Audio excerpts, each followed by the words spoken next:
Hello friends, welcome to jobs in Telugu YouTube channel. Friends, ఈరోజు వచ్చినటువంటి important updates అన్ని ఈ వీడియోలో చూద్దాము. వీడియో చూస్తున్నటువంటి వారు వీడియోని లైక్ చేసి ఛానల్ని సపోర్ట్ చేయండి. మీరు ఇచ్చేటువంటి ఒక చిన్న లైక్ చాలా ఎంకరేజింగ్ అండ్ మోటివేటింగ్గా ఉంటుంది. కాబట్టి లైక్ చేసి మీ ఫ్రెండ్స్కి అయితే షేర్ చేయండి. ఫస్ట్ టైం మన ఛానల్ని విజిట్ చేస్తే సబ్స్క్రైబ్ చేసుకొని బెల్ సింబల్ని యాక్టివేట్ చేసుకోండి. అలాగే మన ఛానల్కి సంబంధించిన టెలిగ్రామ్ గ్రూప్ లింక్ని డిస్క్రిప్షన్లో ప్రొవైడ్ చేస్తాను, సో జాయిన్ అవ్వండి. ఫ్రెండ్స్, ముందుగా చూసుకున్నట్లయితే తెలంగాణ హైదరాబాద్లో ఉన్నటువంటి national institute of agricultural extension MANAGE అనేటువంటి వ్యవసాయ శాఖ నుండి డైరెక్ట్ రిక్రూట్మెంట్ కింద group A, group B, group C స్థాయి పోస్టుల భర్తీకి సంబంధించి అఫీషియల్గా మనకి పర్మనెంట్ జాబ్స్ యొక్క నోటిఫికేషన్ రిలీజ్ కావడం జరిగింది. ఇందులో మనకి multitasking staff 10th class pass అయినటువంటి క్యాండిడేట్స్ అప్లై చేసుకునే విధంగా, అలాగే అప్పర్ డివిజన్ క్లర్క్కి సంబంధించి ఎనీ డిగ్రీ క్వాలిఫికేషన్స్ ఉన్నటువంటి వారు అప్లై చేసుకునే విధంగా, ఇంకా మిగిలినటువంటి పోస్టులను అనుసరించి క్వాలిఫికేషన్స్ కలిగినటువంటి వారు అప్లికేషన్స్ పెట్టుకోవడానికి group A, group B and group C స్థాయి పోస్టుల భర్తీకి సంబంధించినటువంటి నోటిఫికేషన్ అఫీషియల్గా రిలీజ్ చేశారు. సో ఇందులో మనకి చూసుకున్నట్లయితే ఎంటీఎస్ పోస్టులకి సంబంధించి 10th క్లాస్ పాస్ అయ్యి టైప్ రైటింగ్లో ప్రొఫిషియన్సీ ఉన్నటువంటి వారు, కంప్యూటర్ కోర్స్కి సంబంధించినటువంటి సర్టిఫికేట్ కలిగినటువంటి వారు అప్లై చేసుకోవచ్చు. హిందీ అండ్ తెలుగు లాంగ్వేజ్లో మీకు మంచిగా మాట్లాడగలిగేటువంటి ఫ్లూయెన్సీ ఉండాలని చెప్పేసి ఇక్కడ డీటెయిల్స్లో ఇచ్చారు. ఇంకా అప్పర్ డివిజన్ క్లర్క్కి సంబంధించి ఏదైనా డిగ్రీ క్వాలిఫికేషన్ కలిగి ఇంగ్లీష్లో 30 words per minute టైప్ చేయగలిగేటువంటి స్పీడ్ ఉన్నట్లయితే మీరు అప్లై చేసుకోవచ్చు. ఎటువంటి సర్టిఫికేట్ అయితే అవసరం లేదు. మీకు ఎసెన్షియల్ క్వాలిఫికేషన్ ఉంటే చాలు. మీకు డిజైరబుల్ క్వాలిఫికేషన్ లేకపోయినా ఎసెన్షియల్ క్వాలిఫికేషన్ ఉంటే ఖచ్చితంగా అప్లికేషన్స్ పెట్టుకోండి. ఇంకా ఈడీపీ అసిస్టెంట్కి సంబంధించి గ్రూప్ బి స్థాయి పోస్ట్ ఇది.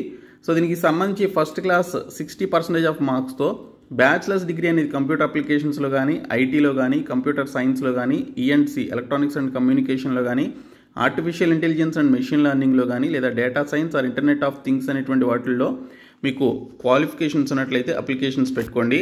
అలాగే అకాడమిక్ అసోసియేట్కి సంబంధించి ఇక్కడ మనకి 60% ఆఫ్ మార్క్స్తో మాస్టర్స్ డిగ్రీని అగ్రికల్చరల్ ఎక్స్టెన్షన్ చేసినటువంటి క్యాండిడేట్స్ అప్లై చేసుకోవాలి. ఇంకా అకాడమిక్ అసోసియేట్ అనేటువంటి మరొక పోస్ట్కి సంబంధించి కూడా మాస్టర్స్ డిగ్రీ అనేది ఫిషరీస్లో కానీ, జువాలజీలో కానీ, అగ్రికల్చర్ జువాలజీలో కానీ మీకు క్వాలిఫికేషన్ ఉంటే ఖచ్చితంగా అప్లై చేయండి. వీటికి చాలా మంచి శాలరీస్ అయితే ఉంటాయి.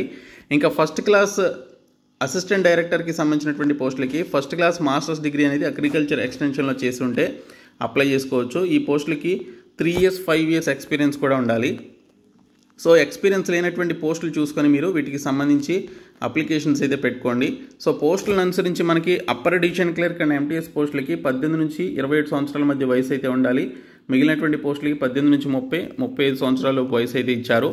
గ్రూప్ సి స్థాయి పోస్టులకి మీరు అప్లై చేసుకోవాలి అంటే ₹354 ఫీ పే చేయాలి. గ్రూప్ బి స్థాయి పోస్టులకి ₹590, గ్రూప్ ఏ స్థాయి పోస్టులకి ₹1180 ఫీ అయితే పే చేయాల్సి ఉంటుంది.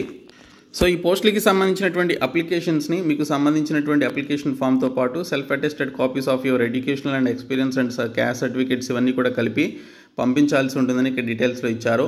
సో ఈ పోస్టులు మనకి చూసుకున్నట్లయితే లాస్ట్ డేట్ అప్లై చేయడానికి 20th November అని చెప్పేసి ఇవ్వడం జరిగింది. సో 20th November లోపు మీకు సంబంధించినటువంటి అప్లికేషన్స్ని ఇక్కడ ఇచ్చినటువంటి అడ్రస్కి పంపించాలి. రాత పరీక్ష ద్వారా సెలక్షన్ అయితే చేస్తారు. సో రాత పరీక్ష పెట్టి మనకి హైదరాబాద్ లొకేషన్లోనే జాబ్ లొకేషన్ ఉంటుంది. కాబట్టి రిక్రూట్మెంట్కి సంబంధించి క్వాలిఫికేషన్స్ ఉన్నటువంటి క్యాండిడేట్స్ ఖచ్చితంగా అప్లికేషన్స్ అయితే పెట్టుకోండి. డిస్క్రిప్షన్లో నేను మీకు నోటిఫికేషన్ PDF అయితే ప్రొవైడ్ చేస్తాను, మీరైతే చూసి అప్లై చేయండి. ఇంకా ఈరోజు వచ్చినటువంటి అప్డేట్స్ చూస్తే ఉద్యోగం చేసుకుంటూ ఇంజనీరింగ్ చదవచ్చు అని చెప్పేసి ఒక అప్డేట్ అయితే వచ్చింది. పాలిటెక్నిక్ పూర్తి చేసినటువంటి వారికి బీటెక్ సెకండ్ ఇయర్లో అడ్మిషన్ ఉంటుంది. 12 కాలేజీల్లో ప్రవేశాలకు 30వ తేదీ వరకు గడువైతే ఇచ్చారు. మీరు పాలిటెక్నిక్ పూర్తి చేశారా, బీటెక్ చదవాలన్న మీ కోరిక నెరవేరలేదా, ఉద్యోగం కుటుంబ బాధ్యతల్లో మునిగి మీ కలను ఇప్పటికీ సాకారం చేయలేకపోయారా, మళ్ళీ మీకు చదవాలన్న తృష్ణ ఉంటే, బలమైన ఆకాంక్ష ఉంటే వెంటనే ఇంజనీరింగ్ కోర్సులో చేరొచ్చు. అది మీరు చేస్తున్నటువంటి ఉద్యోగాన్ని వదిలిపెట్టకుండా, ఉద్యోగానికి ఎలాంటి ఇబ్బంది లేకుండా బీటెక్ చదువుకోవచ్చు. ఇలాంటి వారికి బీటెక్ వర్కింగ్ ప్రొఫెషనల్స్ పేరుతో బీటెక్ 2వ సంవత్సరంలో అడ్మిషన్లు కల్పిస్తున్నారు. ఈ కోర్సును నిర్వహించేందుకు రాష్ట్రంలోని 12 ఇంజనీరింగ్ కాలేజీలకు అఖిల భారత సాంకేతిక విద్యామండలి ఇటీవలే అనుమతినిచ్చింది. ఉస్మానియా సహా పలు కాలేజీల్లో వర్కింగ్ ప్రొఫెషనల్స్ ప్రవేశాలు కల్పించేందుకు అనుమతిని మంజూరు చేసింది. ఈ విద్యా సంవత్సరంలో వర్కింగ్ ప్రొఫెషనల్స్ ప్రవేశాలకు సంబంధించి పొందేందుకు ఈ నెల 30వ తేదీ వరకు అవకాశం అయితే ఇచ్చింది. Computer science and engineering, artificial intelligence and machine learning, civil engineering, mechanical, electrical and electronics engineering వంటి ప్రోగ్రాముల్లో వర్కింగ్ ప్రొఫెషనల్స్కు ప్రవేశాలు అయితే కల్పిస్తున్నారు. సో అమలు ఈ విధంగా ఉంటుంది. 3 ఏళ్ల పాలిటెక్నిక్ పూర్తి చేసినటువంటి వారికి నేరుగా బీటెక్ 2వ సంవత్సరంలో ప్రవేశం కల్పిస్తారు. అడ్మిషన్లు కల్పించేందుకు ప్రవేశ పరీక్షను కాలేజీలోనే నిర్వహిస్తారు. సాయంత్రం లేదా వారాంతాల్లో అడ్మిషన్ పొందినటువంటి కాలేజీల్లో తరగతుల నిర్వహణ, ఫీజులను కాలేజీలే నిర్ణయిస్తాయి. అలాగే ఓయూలో సంవత్సరానికి 1 లక్షగా ఖరారు చేశారని చెప్పేసి ఇవ్వడం జరిగింది. సో దీనికి సంబంధించి ఇక్కడ ఇచ్చినటువంటి పర్టికులర్ ఇన్స్టిట్యూట్స్లో మీరైతే జాయిన్ అవ్వచ్చు. ఇంకా మరొక జాబ్ అప్డేట్ వచ్చేసి సిడ్బీలో మనకి లక్నోలో ఉన్నటువంటి small industries development bank of India SIDBI నుంచి 50 అసిస్టెంట్ మేనేజర్ పోస్టులకి సంబంధించి నోటిఫికేషన్ వచ్చింది. 30 ఏళ్లలోపు వయసు అయితే ఉండాలి. డిగ్రీ, బీఈ, బీటెక్, ఎల్ఎల్బీ చేసినటువంటి క్యాండిడేట్స్ అప్లై చేసుకోవచ్చు. ఇంకా ఓఎన్జీసీ నుంచి మనకి స్కాలర్షిప్స్కి సంబంధించినటువంటి నోటిఫికేషన్ అయితే రిలీజ్ చేయడం జరిగింది. సో ఈ స్కాలర్షిప్స్కి సంబంధించి ఫుల్ టైమ్ రెగ్యులర్ విధానంలో దీనికి సంబంధించి చదువుతున్నటువంటి క్యాండిడేట్స్, ఇంజనీరింగ్, ఎంబీబీఎస్ కోర్స్ చదువుతున్నటువంటి వారు అప్లై చేసుకోవచ్చు. ఏడాదికి 48,000 రూపాయల వరకు మీకు కోర్సు పూర్తయ్యే వరకు ఉపకార వేతనం అయితే అందిస్తారు. ఇంకా పోస్టల్ డిపార్ట్మెంట్ నుంచి మనకి 1899 పోస్టులతో అఫీషియల్గా మనకి నోటిఫికేషన్ అయితే రిలీజ్ కావడం జరిగిందండి.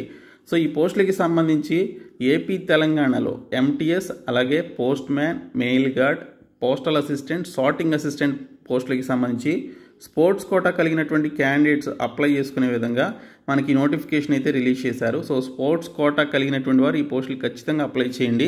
మనకు ఆల్రెడీ అప్లికేషన్ ప్రాసెస్ స్టార్ట్ అయింది. సో వచ్చే నెల 9వ తేదీ వరకు మీరు అప్లికేషన్స్ అయితే పెట్టుకోవాలి. సో ఈ పోస్టులకి సంబంధించి 100 రూపీస్ ఫీ అయితే పెట్టారు. మీరు indiapost.gov.in అనేటువంటి సైట్లోనికి వెళ్ళి మీరు అప్లికేషన్స్ అయితే సబ్మిట్ చేయండి. సో ఇవన్నీ కూడా గ్రూప్ సి స్థాయి పోస్టులు అనమాట.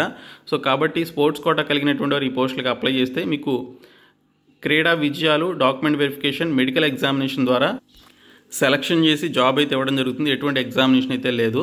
ఇంకా మనకి ఆంధ్రప్రదేశ్ యూనివర్సిటీలో 3220 పోస్టులతో మనకి assistant professor, associate professor, professor పోస్టులకి సంబంధించిన నోటిఫికేషన్స్ రిలీజ్ అయ్యాయి. వీటికి సంబంధించి అవుట్ సైడర్స్ కూడా నాన్ లోకల్ కింద అప్లై చేసుకోవచ్చు. ఇక్కడ మనకి అసిస్టెంట్ ప్రొఫెసర్ పోస్టులను ఏపీపీఎస్సీ ద్వారా భర్తీ చేస్తున్నారు. ఏపీపీఎస్సీ ద్వారా రాత పరీక్ష అయితే కండక్ట్ చేస్తారు. 150 ఆబ్జెక్టివ్ ప్రశ్నలకు సమాధానాలు రాయాల్సి ఉంటుంది. 3 గంటల టైం అయితే ఇస్తారు. సో దీనికి సంబంధించి మీరు నవంబర్ 20వ తేదీ వరకు దరఖాస్తులు అయితే చేసుకోవచ్చు. అప్లికేషన్ ఫీ అయితే 2500, అలాగే ఎస్సీ ఎస్టీ దివ్యాంగులకి 2000 రూపాయల ఫీ అయితే పెట్టారు. సో మీరు universities.ap.gov.in అనేటువంటి సైట్లోనికి వెళ్ళి మీరు తెలంగాణ వారైనా, వేరే స్టేట్ వాళ్ళు ఎవరైనా కూడా నాన్ లోకల్ కింద అప్లై చేసుకోవాలనుకుంటే అప్లై చేయండి. పీజీ, ఎంఫిల్, పిహెచ్డి, యూజీసీ ఇలాగా పర్టికులర్ డిగ్రీస్ అండ్ పీజీస్ చేసి కొంత క్వాలిఫికేషన్ ఉన్నటువంటి వారు అప్లికేషన్స్ అయితే పెట్టుకోవచ్చు. మరొక అప్డేట్ వచ్చేసి దేశంలో భారీ సంఖ్యలో నిరుద్యోగ యువత అని చెప్పేసి ఇచ్చారు. సరిపడా ఉద్యోగాలు ఏవి అని చెప్పేసి ఒక ఆర్టికల్ అయితే రావడం జరిగింది. శ్రామికులకు తగిన శిక్షణ ఇవ్వాలి. ఆర్బీఐ మాజీ గవర్నర్ రఘురామ్ రాజన్ వ్యాఖ్యానించడం జరిగింది. కేంద్రంలోని బీజేపీ ప్రభుత్వ పాలనలో దేశంలో నిరుద్యోగం తాండవిస్తున్నది. ఈ ఏడాది అక్టోబర్లో 10.05%తో నిరుద్యోగిత రేటు 2 ఏళ్లలో గరిష్టానికి చేరిందంటే పరిస్థితి ఎలా ఉందో అర్థం చేసుకోవచ్చు. తాజాగా reserve bank of India RBI మాజీ గవర్నర్, ఆర్థికవేత్త రఘురామ్ రాజన్ దేశంలో ఉపాధి సమస్యను ఎత్తి చూపారు. దేశంలో ఉద్యోగాల కల్పన తగినంతగా లేదని పేర్కొన్నారు.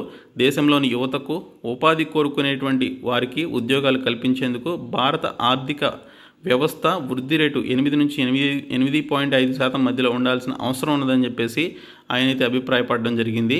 ఇంకా రైట్స్ లిమిటెడ్ నుంచి 34 పోస్టులతో మనకి నోటిఫికేషన్ వచ్చింది. సెయిల్లో steel authority of India limited నుంచి 85 పోస్టులతో నోటిఫికేషన్ వచ్చింది. అటెండెంట్ కమ్ టెక్నీషియన్ ట్రైనీ పోస్టులకి సంబంధించి నోటిఫికేషన్ అయితే రావడం జరిగింది. అలాగే మనకి కోల్డ్ ఫీల్డ్స్ నుంచి మనకి 244 పోస్టులతో సెక్యూరిటీ గార్డ్ ఉద్యోగాలకి సంబంధించినటువంటి నోటిఫికేషన్ అయితే ఇచ్చారు. సో ఈ పోస్టులకి సంబంధించి easterncoal.gov.in అనేటువంటి సైట్లోనికి వెళ్ళి అప్లై చేయండి. ఇంకా మనకి కొన్ని కరెంట్ అఫైర్స్ అయితే రావడం జరిగింది, ఇంపార్టెంట్ కరెంట్ అఫైర్స్. ఈ కరెంట్ అఫైర్స్ నేను మన ఛానల్ యొక్క టెలిగ్రామ్ గ్రూప్లో పోస్ట్ చేస్తాను, మీరైతే ఒకసారి చెక్ చేయండి. సో ఇంపార్టెంట్ కరెంట్ అఫైర్స్ ఇవి. ఓకే, సో ఈ వీడియోని మీ ఫ్రెండ్స్కి షేర్ చేయండి, మన ఛానల్ సబ్స్క్రైబ్ చేయండి. Thank you so much guys.